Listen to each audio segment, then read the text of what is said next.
and you're not in real life. Yeah. I mean, we're in real life. Real life. But like, I can touch you.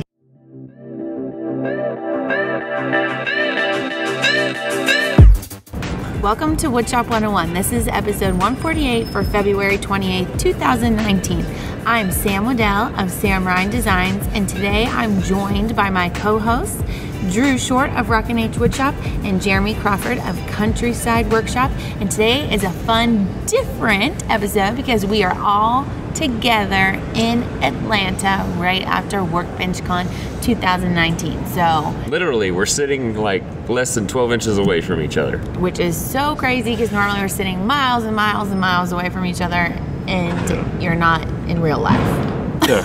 I mean, we're in real life. Real life. But like, I can touch you. Yeah. So we can see when you mess up is what you're saying. Exactly, Yeah. exactly. So, no, it's weird, right? This is the first time in going on 5 years that we're actually in the same place, same time to be able to record. Yeah. Same time zone. Yeah. It's crazy. And we would like to take the time to thank our patrons, John Ramminger, Sean McHenry, Carl Mose, Neil Sims, Eric Rhoten, and Jeb Braswell. And we thank everyone that came out to our talks. We had a couple supporters and patrons in the audience. So we really appreciate that, and we really love you coming out and supporting us. If you want to become a patron to our Patreon campaign, then head over to patreon.com/woodshop101. All of our patrons receive an after show twice a month as a benefit. You can also support the show by purchasing some podcast swag, which are super comfortable, from countrysideworkshop.com/shop. While you are there, go leave us a 5-star rating on the podcast player of your choice. Very nice. I think in person you read better than you do otherwise. I know. Yeah, like, why do you not feel the pressure now? I know. I don't know. It feels better. Or maybe it's Because we're just talking. Well, that and like we just got done doing like live events this weekend, so We're pretty drained as it is, though. But yeah, we got a lot of practice doing the live events. So I think a lot of our people that were in the audience were expecting us to do a lot more laughs than we did. But I mean, we had a lot of information to go over in our talks. Yeah. So let's kind of do a wrap up and go around the table and kind of some positives and some improvements that you think that we can have really with the podcast, or what our talk was about. And then, I know we talked about, we got some big plans for some guests that we talked with here at the show to come on in the next few months. So yes, so it was a lot of fun. We can kind of just take you through, if you haven't been to Workbench, kind of like how it, how the days play out. So the first day is Thursday. It kicks off with the welcome party. So much fun. Meet a bunch of people, get to talk. That's when everybody's coming in. And then Friday starts the event. So you go, you have breakfast, mingle. There's a lot of mingling. And then you go into your first class, which they are all so informative. They all have so much information for you, whether it be YouTube or Instagram, picture taking, video taking. I mean, there's so much information here, and it's crazy. So, and then we had our talks, which was a lot of fun, all about how to start a podcast and kind of how the background of the podcast. And if you're a new listener here, you should go back and listen, because it's going to be changing, and there's a lot of history behind the podcast. Yeah, so absolutely. So what was our first class? We did Aaron Massey's, right? Aaron Massey with Carhartt. So what is also nice that there's brands here. So if you're looking to talk to a certain brand that you already love and use, it's great because you can come in and talk to them and chat just like they're another, maker person, whatnot. And it was really good. The welcome dinner, we all got here Wednesday, and we really anticipated we're just gonna have some downtime to kind of relax. And everybody showed up on Wednesday. Last year, everybody was showing up on Thursday, the day of the event. So it was definitely more hit the ground running. With meet up at Jason Bent's shop on Wednesday night, right? That was Wednesday night? Yeah, that was a cool experience, because really cool. just getting to see a shop in person was it's completely different than what you might see on Instagram, and all the tools that he had in there, and everybody that showed up just to have a little. Well, and who makes all the tool holders out of walnut? I know, and his I can't table. afford the pine. So, the table that had the edging and stuff on all walnut. That and then just seeing the table in person. Before I was at the event that him and Jeremy and So Cherokee Furniture. Yeah. I'm trying to remember his name. Ryan. There you go. They built a table for Anna White and Jen Woodhouse, but I'm not talking about that table. He had like a workshop table and the black top. Yeah, with the black top, and it was all walnut around the edge, and then down, like holding all of his Festool was also walnut, not in there, but all the edging. I mean, it was. He even did a Rubio demonstration for us just to show us how Rubio works. And the dude just reached over and grabbed a spare set of walnut. He's like, this looks good. And there's like a whole stack of it in there. Yeah. And he just experimented on a piece of walnut. Spare walnut. Let me grab my spare pine. Yeah. Let's go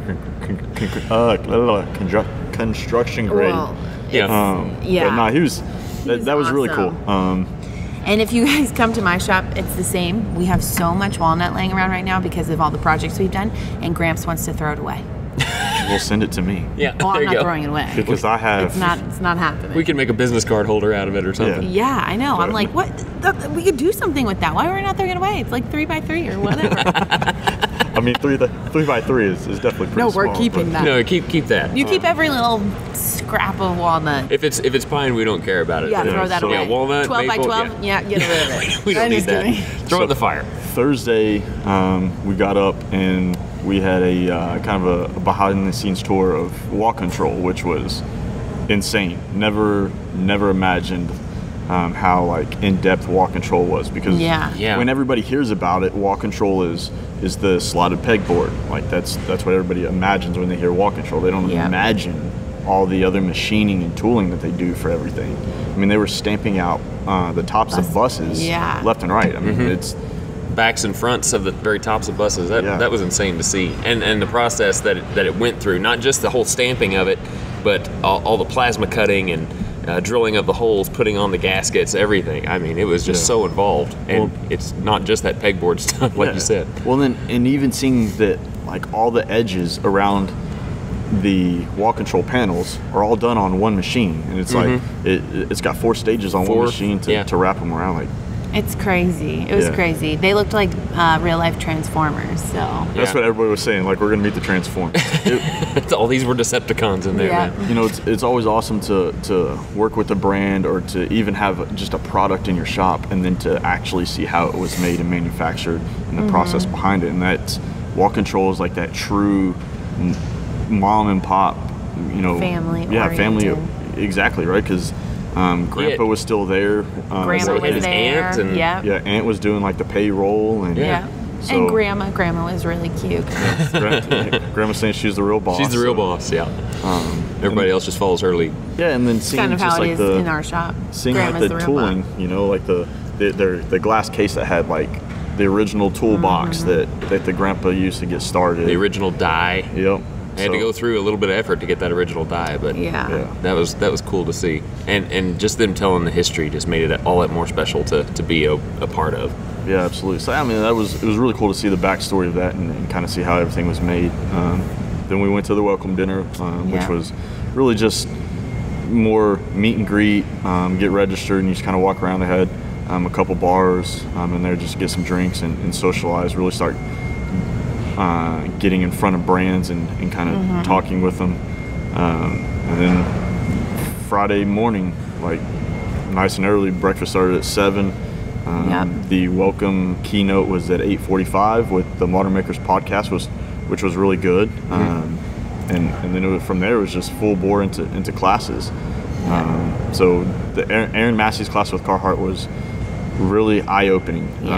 Especially when they said, like, a lot of brands are starting to look for those micro influencers now, and that's I think that's one of the biggest things we hear is, I only have 500 followers, or I only have 2,000 followers. Like, how do I work with these companies? Well, these companies are actually looking for you. They're looking for these micro influencers because they know that they can get it at a cheaper rate, but they're going to build that long-lasting relationship too. And more of not like, I guess, cheaper rate. It's more of you have those, maybe you only have 4,000 followers, but those 4,000 followers are like super engaged with you. So that's like their big thing. So, I mean, let's say you have 100,000, you have a lot of people that are engaging with you, but you don't have 100,000 people constantly engaging with you. But if you have 4,000, maybe those 4,000 are actually taking the time to all comment and all engage on your page. So not that they can get you at a cheaper rate, you actually do just as well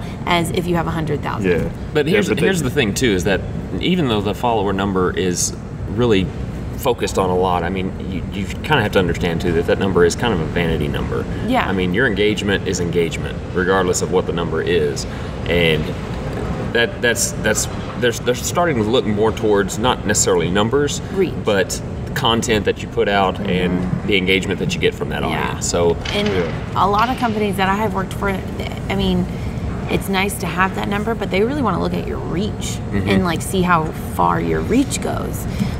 So if you have under 10,000, I mean, don't look at that as a negative. No, definitely not. So, and not saying that if you have over 10,000 or a ton, they're not going to want to work with you. That's not what they're saying. They're just saying, you know, those people come to your page because they like you. They want to see what you're doing and they want to engage with you. So they're pretty much saying they're not discounting you just because you don't have over 10,000 or 100,000 or 200,000, whatever it is. That like they're saying, hey, we're looking for those micro influencers as well, because they can, you know, feel like they can have that long-term lasting. They can see you grow, right? And they can help you grow, and you can help them grow. So like that was nice. Really eye-opening. Yeah, it was nice because like you want to work with a company that you believe in. So if you don't have any of their stuff, I mean, try their stuff. Make sure you like it before you're like, hey, I really want to work with you. Because I have companies that I really like, and those are the ones that I want to work with and build a long-term relationship. I don't want just free stuff and then say, see ya, bye. You want to make sure that you want to build those relationships and that you're actually using their stuff before you go out and be like, hey, I love your stuff, but yet you've never tried it. So, but there's another thing that they pointed out too, is that the jumping around, almost like that desperation attempt, doesn't look good. So if you're tagging all these different companies that are competitors with each other, you're probably going to get less looked at than if you we're trying to focus on one. Exactly. We heard at a talk last year at WorkbenchCon. I can't remember exactly who was saying it in what talk, but they said there's two types of relationships. You have a dating, you date a company, or you have a relationship with a company. Yeah. And there's positives and minuses to both, and there's times to do both. But a company that dates is like you're here for one or two projects, and you're going to move on to another company. Exactly. Yeah. And you're gonna jump companies, right? And that's really where they hear that sponsorship word come into play. Is like you're looking for that short-term dating, and then you know a lot of these brands are wanting to build those relationships. Get you on a campaign, or or have those long things, so they know that down the line, if something were to pop up, you know, they can come to you first instead of try to start something new with a completely new person that they haven't worked with before. So that, you know, there's definitely times of both, and you have to figure out what do you want. You know, do you want to build that relationship, and that relationship may not always be monetized every single month, every single week, or even every single year. I mean, you may just have like a once in a while kind of contract where you're making a short-term amount of money from them, and you know, then you go back to the normal relationship. It all depends on what the company's needs are and what your needs are. But you know, at the end of the day, like you can go to them to bounce ideas off, or be, you know, say, hey, I'm thinking about running this. What do you think about it? Do you want to? And they like that because they don't want to have to be babysitting you. They want you to go out and think of ideas how to help them help you. So you know, it has to be equally beneficial to both of you.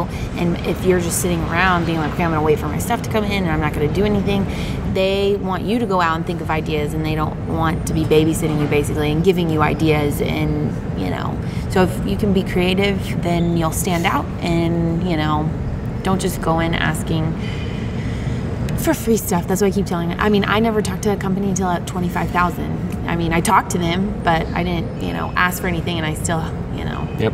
So just make sure you believe in that company before you know, get in, you know. Start trying to pursue them. Okay, so we all didn't go to the same classes, and one of the next classes that Jeremy and I attended that Sam was not able to be a part of was the total boat class. Yeah. Learning how to do epoxy and powder pigments and things like that. I mean, what did you think of that class? It was definitely informative. There was a lot of do's and don'ts. I think the biggest takeaway I took from that class from Adam, it was Adam Beasley of Lazy Guy DIY teaching it, and I think the biggest thing I took away from that class was experiment. Don't do what everybody else is doing. He said nothing wrong with these deep pours, all one color or whatever. He said experiment with layers, experiment. Grab a scrap piece of wood and just try something. It's really about getting into epoxy and just having fun with it. Yeah, absolutely. Yeah. And the cool part is that they had Jess Crow in the audience from Alaska, and if you guys have ever seen her Instagram, she does just like magician stuff with epoxy. It's ridiculous. And Adam actually did feature her at the very end of the things that you can actually accomplish with epoxy. And layering it. Yeah, and there were things that he showed that had actually 7 different pours.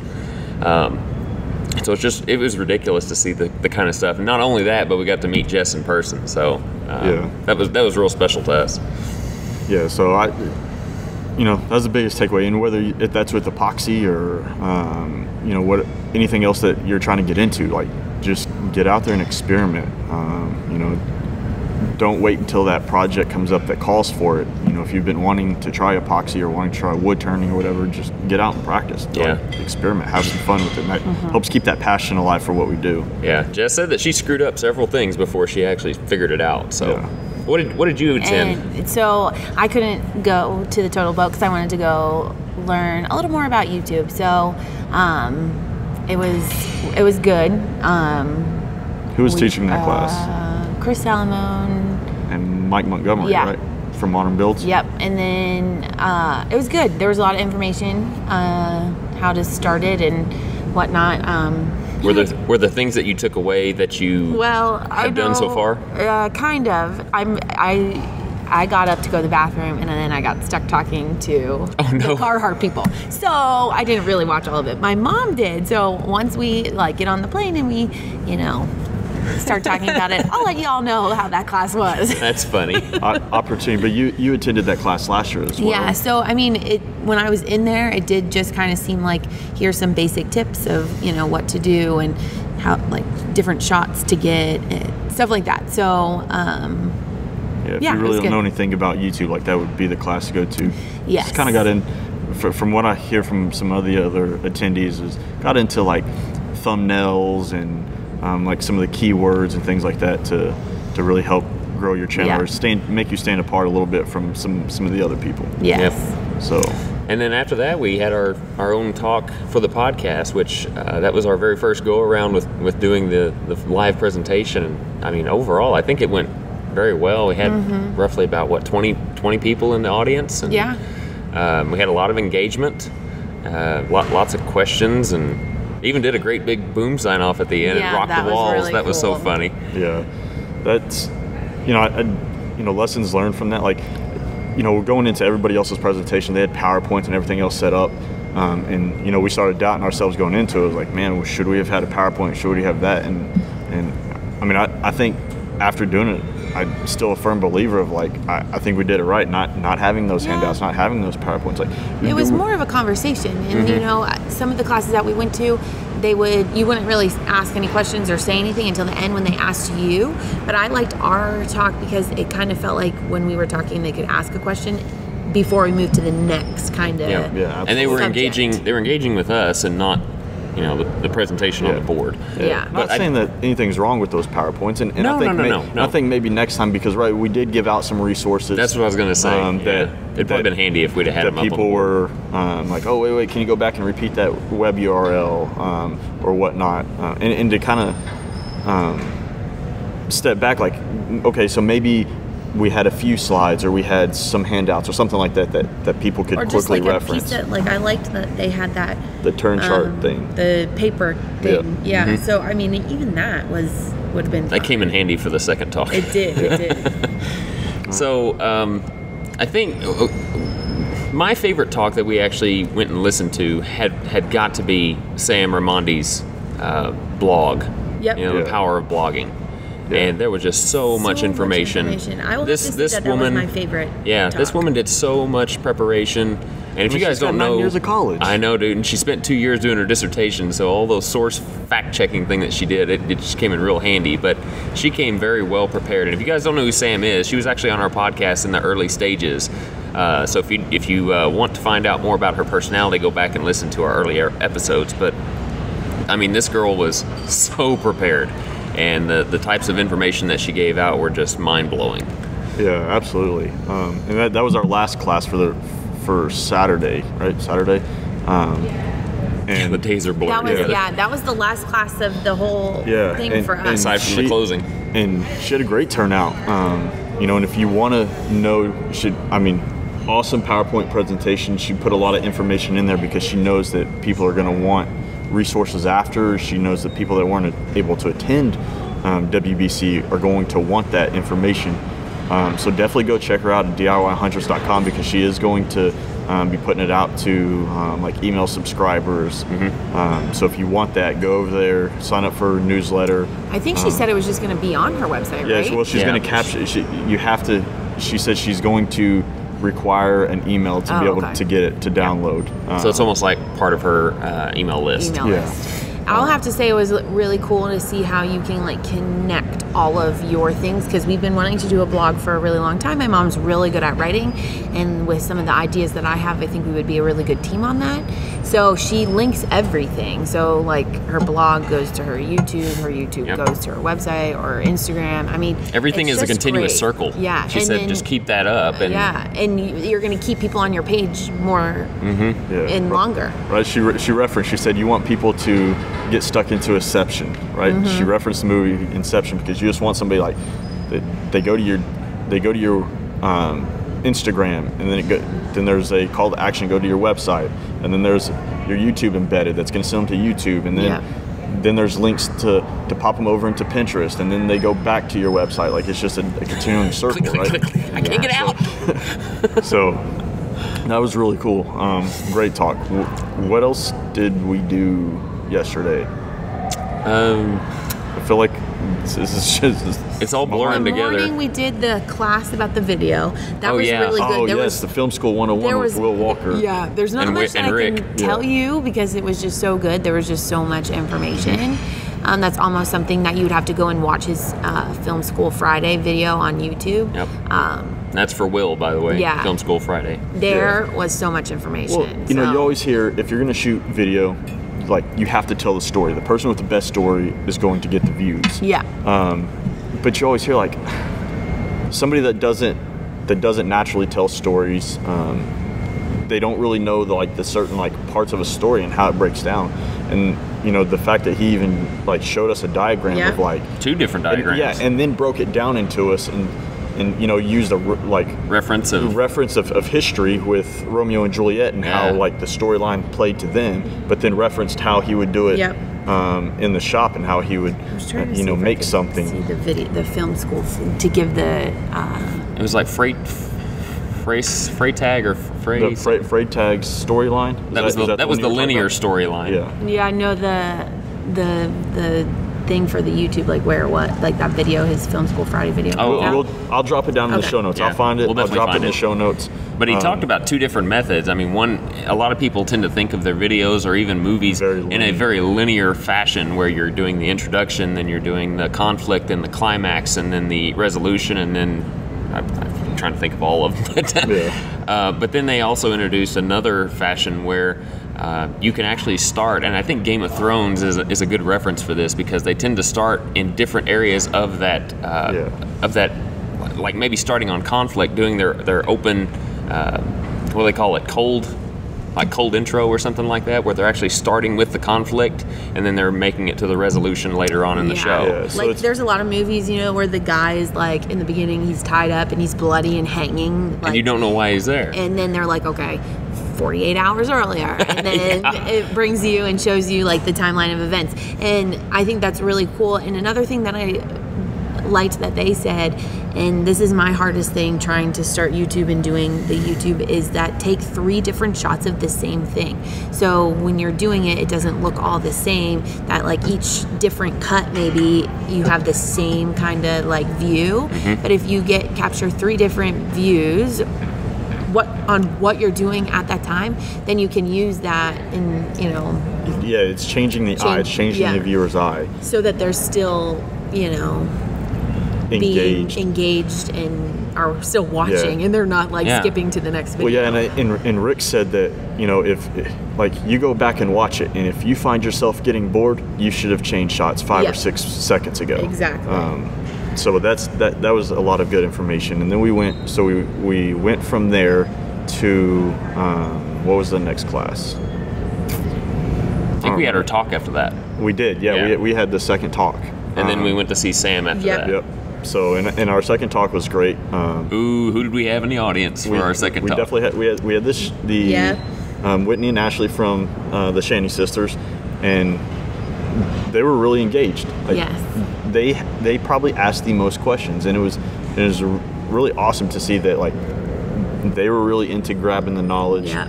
And there was several others, like even after the talk, we had several people coming up and say, like, hey, we've been wanting to start our own podcast, but we had no idea where to start. We didn't know how involved it was. So that was really awesome. Yeah, I was trying to think. There was that other gentleman there that wanted to start a podcast. So he was writing notes after notes after notes. He started. So he's 2 weeks in. We had the Reclaimed Living Store, I think. That's it. He's 2 weeks into his podcast. So they had started, but he's still in the very, very beginning stages. So he thought it was great. DK and Kelly, I think they were both there. So he had a lot of questions, a lot of good feedback, and he was taking all kinds of notes. I was watching him just write stuff down and then flip a page, write stuff down, flip a page. I mean, he was really into the talk, and I think he got a lot of good information from it too. So, if you guys want to give us feedback about how our talks were, if you were there, just be sure and drop them down in the comments for this video, or give us some feedback on iTunes. We'd appreciate that. Yeah, and so we did record both talks. And after going through and listening, I'll figure out which one was better for release. But we are going to release it, and we're going to do a little bit different first. I think we're going to try to boost our email list. So we might put it out to email followers only, or require you to capture your email to listen to it, and then maybe in a couple months down the line, we'll actually release it out to everybody as a regular show. Yeah.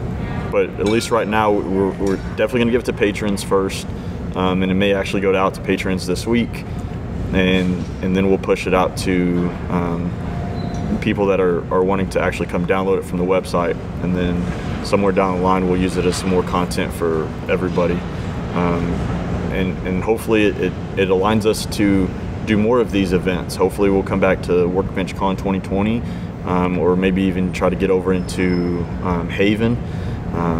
So it was really awesome. Like, this was pretty exciting. Mm-hmm. Good learning experience for all three of us. Well, especially to be just meeting for the first time in 5 years. Oh, heck yeah. Heck yeah. Definitely. So, it was a lot of fun. Even SamRyan. Got to meet her too, so that was awesome. And I mean, we all took away a lot of information from this. Each of us had our own things that we're actually going to bring back with us to try and implement into our either shops, Instagram, YouTube, shops, whatever. My resolution, and we can talk about whatever our resolution is real quick, and mine is to get my YouTube started back. I know I've been out of the game for a while. I want to capitalize and get back on track and really help my audience grow again. I hope to reach 100K by the end of the year. I don't know, it's kind of a long shot, but I hope it pans out. But I mean, what's your resolution you want to do? I think the biggest takeaway I got was really not in a class. It was talking to SamRyan last night.